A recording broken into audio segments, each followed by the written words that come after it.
this question we have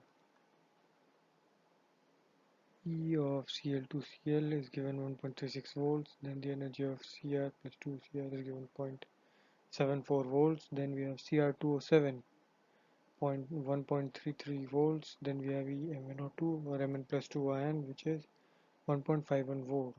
Now among the following the strongest reducing agent is Cr chromium 3 plus, Cl minus, Cr Mn2 plus.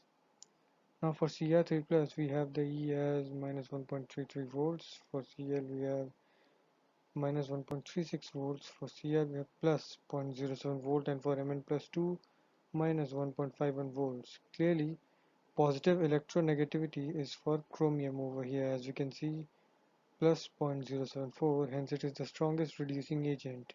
So 3 Cr is the answer.